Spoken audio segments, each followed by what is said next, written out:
When's the last time you heard someone say, my favorite fruit is the tomato? Yeah, I didn't think so either. You know why? It needs to stop growing on a vine and get back with the vegetables, because this is ridiculous. The day I found out that tomatoes, not today, the day I found out, were actually vegetables.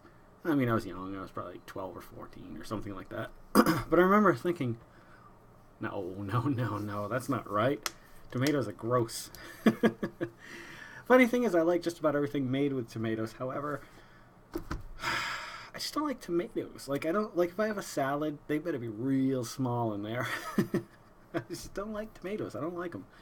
And they belong over with the frickin' vegetables. I'm sorry. I know they grow on a vine. I know they're a fruit. I found the only copy I have of the final, latest printing of my book. My first book, I should say. It's a good story. You can get it on, if you want a hard copy, I think you got to go right now to lulu.com/Jason, I think. I don't know. I think I've got it on there for like $12.99 or $14.99, something like that. Or you can get a digital copy off of Amazon or Barnes & Noble for like $2.99, I think, or something. That was the cheapest I could set it. I would have gone lower if I could have. Not that I don't think it's worth more. I'm just saying that if you ever want to read it. The hard thing is every time I read it, I go back and I rewrite it. I'm stuck in this perpetual loop. And I've got the second book completely written. It just needs to be edited. And then the third book, I've got a good like 150, 200 pages into that too. And I know where that's going to end and stuff. And I just want to write it, but I got to finish the second one, and I got to go back. I literally have the second one. No, the third one I have in notebooks. I have on the computer. I've got bits and pieces everywhere, so I'm going to have to do a lot of typing, too, and I'm not looking forward to that.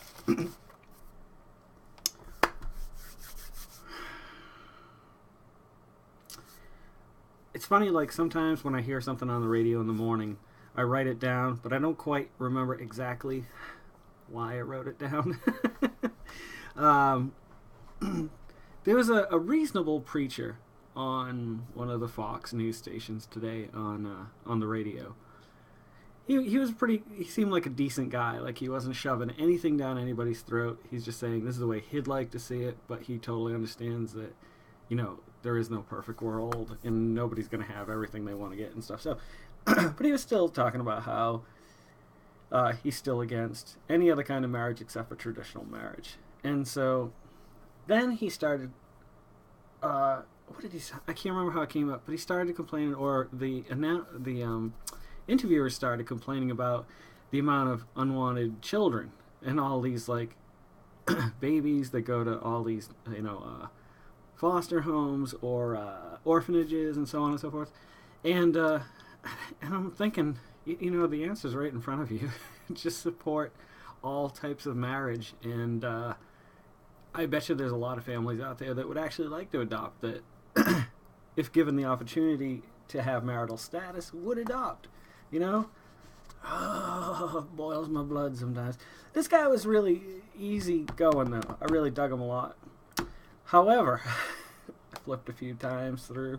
Sometimes it takes a while before I catch something. There's so many damn commercials. They must have to sell a lot of commercials now to keep radio on the air, because I don't know where else the money's coming from. I mean, I guess a lot of people do still listen to the radio, but if you've got some kind of digital source, like, you're probably using that. Laura Ingram. You know how much I just am thrilled with her. She was on today. And at first I was kind of agreeing with what she said. She was saying that the way people dress in school these days is kind of disrespectful, and it takes away from the seriousness of learning. And I was like, yeah, I kind of agree with that. Like, she took some extreme examples, and that's what I kind of agreed with. I was just like, yeah, you know, like, there are some things you should and shouldn't wear and dress in school, and I'm not all for uniforms, but I'm not against them either.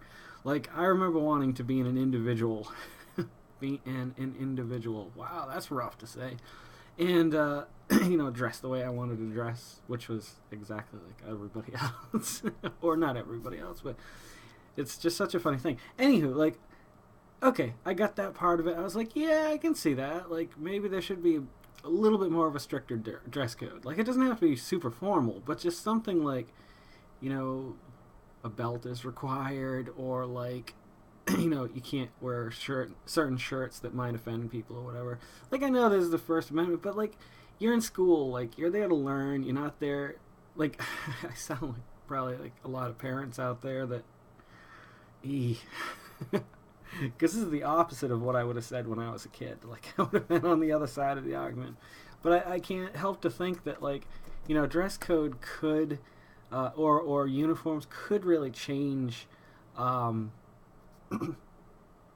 amount of violence and stuff that happens in school, because then kids wouldn't be picked on for not wearing something fashionable or wearing something that most people would disagree with or something, you know. I'm not saying it would end it all, because obviously it wouldn't, but I don't know. I'm not completely against it.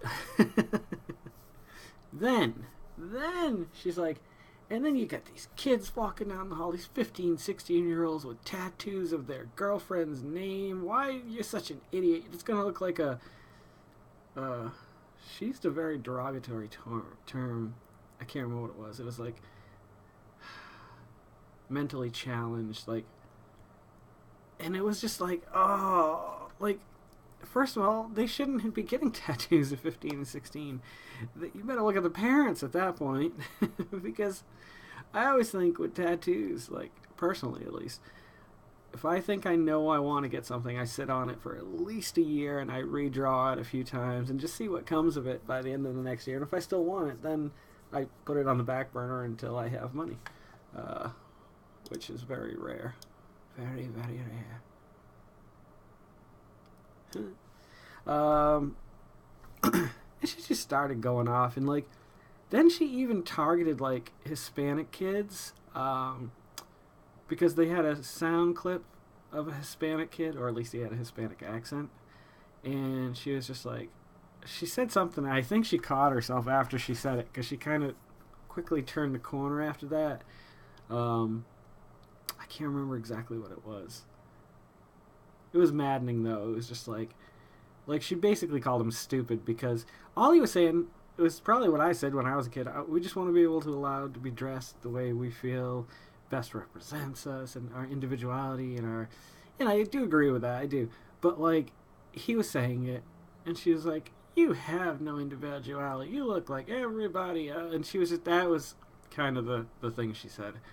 And I was just like, man, you had me at the beginning. Like, we were kind of seeing eye to eye. Like, I don't see any reason why you couldn't do uniforms.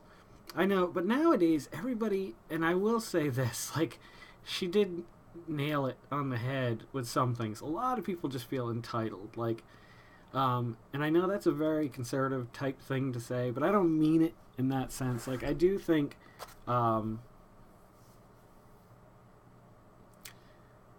you should have to do something to get through life that you don't want to do. I don't know. Maybe not. Maybe I'm wrong. I'm going to get off the subject now. But it just bugged me, because I wasn't going to talk about her or the radio anymore, but when I do, it's like free stuff to talk about. Oh boy, man, it was a long day today. Let me cut this one now. I'll tell you about my day in the next one, if you'd like to know about it. Anyway, we're going to call this one How to Shave a Pig. I don't know. If you guys are loving these, like I'm loving them, then, you know, subscribe. If you know anybody else who might like them, please pass it along to them. You know, just a quick text, maybe an email. Throw it up on your Facebooks. You kids in your Portuguese Facebooks. And that was a little mix of Italian and Portuguese there. And the Twitters. If you got a Twitter account, I tweet it out there every day. So, yeah. If you're on Instagram, go to there. I don't know. Alright, you guys have a super night. Don't forget to make people smile. Always. And let's make the world spin a little happier. Here's to a few more mañanas.